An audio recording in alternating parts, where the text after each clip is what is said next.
Hey, Husker fans, welcome back to the Husker Big Red YouTube channel. I'm Chris Peterson, and joining me, as always, is Danny Gillette. And we are back to talk some Nebraska football recruiting. The Huskers are in the thick of it with several key 2026 targets, but the board is shifting fast. So let's dive into this week's biggest updates. So I guess the first update, Danny, is Nebraska's got a new defensive tackle on the board. Viliami Moala. Hopefully, we're saying that name right. Maybe that's something we'll learn over time. But 6'4", 340-pound interior defensive lineman who just decommitted from Oregon. Moala is ranked number 452 nationally and could fit exactly what Nebraska needs up front. It's not going to be easy to land his commitment. Miami, North Carolina, Florida, Cal, Utah are some of the other teams that have reached out since he decommitted from Oregon this week. What do you think that this new defensive tackle target means for Nebraska and their recruiting board, Danny? I think it means that maybe they are, shifting gears away from Valdin Sone because Georgia might have him in the fold. Obviously, we don't know that yet because he hasn't made his decision, but the program has always done a good job of finding options at highly contested positions, and Moala is definitely a player. He had 99 tackles last season. He had 12 and a half sacks. So he's not just a defensive tackle that can fill space. He's a defensive tackle that can rush the passer. And he would fit this Nebraska defense nicely. We've talked about before how the program has struggled to get, big time defensive tackles at times. But Moala, I know he's a 3-star recruit, but I still think he would, qualify as a big get. Yeah, and I think it's good to see Nebraska, reaching out here. We love those 300-pounders. We've talked about how Nebraska could use more of those guys. And so, yeah, when I saw 340 pounds on the 24/7 sports profile, I got a little bit excited when I saw that Nebraska had reached out. So you did mention it. One of the reasons potentially why Nebraska has been reaching out to Moala is the recruitment of Valdin Sone, the big 6'2", 320-pound, 4-star defensive tackle. He is from Sweden originally. He's from that European PPI recruits run by Brandon Collier, which has turned out a ton of recruits to the SEC and the Big Ten as well. And there's been a lot of buzz. There's been a lot of buzz about Georgia in this recruitment. And I would say beyond that, with Nebraska, there's been kind of some debate among insiders. Are they second? Are they third? But I definitely feel like Nebraska and Florida are still in the running, coming behind Georgia. Do you think that there's any hope that Nebraska can pull off this recruitment? Valdin Sone has been somewhat quiet. There's no crystal ball predictions yet. Terry Braden did make that trip over to Sweden. So Nebraska's invested a lot in this recruitment, and I don't think they're going to go down without a fight. No, and it's hard to say anything's definitive in recruiting. You never know. They have recruited him well, especially Terry Braden, who just joined the staff in January. I thought Braden did a really good job given the time that he had. But I do think that Georgia still has the edge here.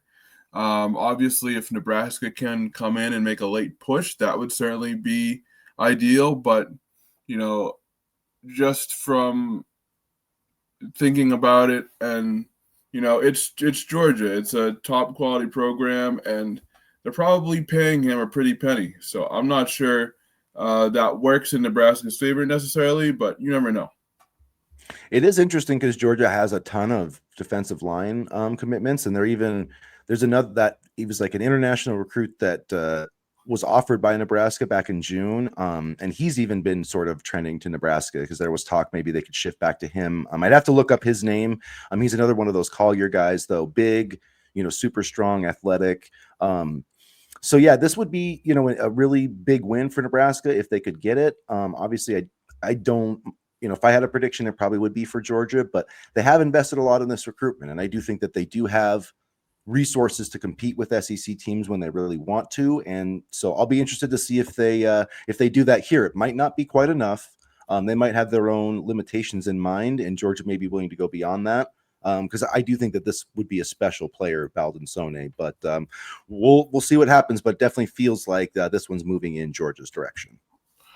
It does, and that is certainly again not ideal, but I'm confident that they can pick up another defensive lineman, and they have some defensive linemen with multiple years of eligibility that they got from the portal this past offseason, Jalen George being one of them, Gabe Moore, who I know me and you both really like. So they might have to rely on the portal a bit for this position over the next year or so. And, hopefully as Braden settles in and undergoes his first full season as Nebraska's defensive coordinator and has time to recruit a little bit more, that will change. But overall, I'm happy with the way Braden has pursued this recruitment, given the fact that he's, just got to Lincoln.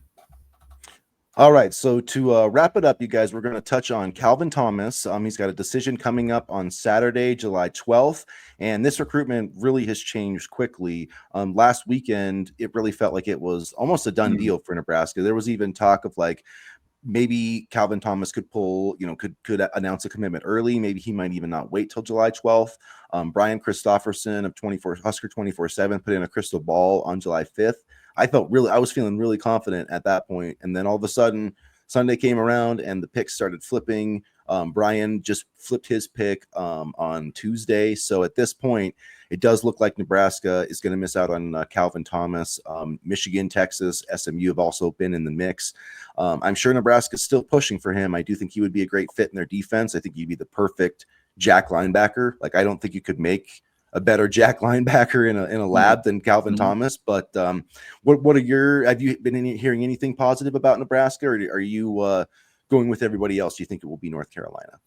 I think it will be North Carolina, just because of the staff that Bill Belichick has put together. And that right there is a name that might make you want to commit to North Carolina. I mean, when you talk about great defensive coaches, not to mention an overall NFL legend, it would be hard to say no to North Carolina. I'm not too big on, this coach is XYZ and he's, a longtime coach. So that's why they'll win the recruitment. But, especially me and you as Patriots fans, we know how much weight Bill Belichick holds in football circles. And if Bill Belichick came to my house and recruited me, that would definitely sway me. And, I thought about this too, but, Bill Belichick does have a pretty illustrious history coaching players from North Carolina, meaning Lawrence Taylor, who was one of the greatest pass rushers of all time, from North Carolina. And so maybe it wouldn't have been too hard for Bill to put on some tape, be like, hey, you're a pass rushing linebacker. I've had success with pass rushing linebackers, and not just Lawrence Taylor. I mean, you can look at Mike Vrabel, Roosevelt Colvin. I mean, there's a litany of guys who have been that jack or whatever position you want to say in New England and had great success with it. So when I could see his pass rushing ability and how Belichick has utilized players like that before, I think that probably, was a big selling point in this recruitment too. And so I'm sure North Carolina has a good offer out there too, but it would be difficult to pass up bidding developed by one of the great defensive masterminds in football history, not just pro football history, and all of football history. So not only one of the greatest defensive masterminds in all of football history, but also his son and Steve Belichick, who's the defensive coordinator and linebackers coach. We saw in New England how vital he was to the defensive scheme, and when he worked with Gerard Mayo on the defensive side of football, and how good those defenses were. And not to talk too much about the Patriots, but we saw the drop off in defense last season when Steve Belichick was no longer with the team. So, that speaks to Steve Belichick's coaching ability as well. So, yes, it's definitely easy to say yes to Bill Belichick, but also, Steve Belichick certainly presents a very interesting opportunity if you're a recruit as well. Absolutely. So in closing, you guys, Nebraska's defensive class could look very different depending on how these three recruitments shake out. Which player do you think is the most important? Drop your pick below and subscribe to to Husker Big Red for the latest Nebraska recruiting buzz. And as always, go Big Red. Go Big Red.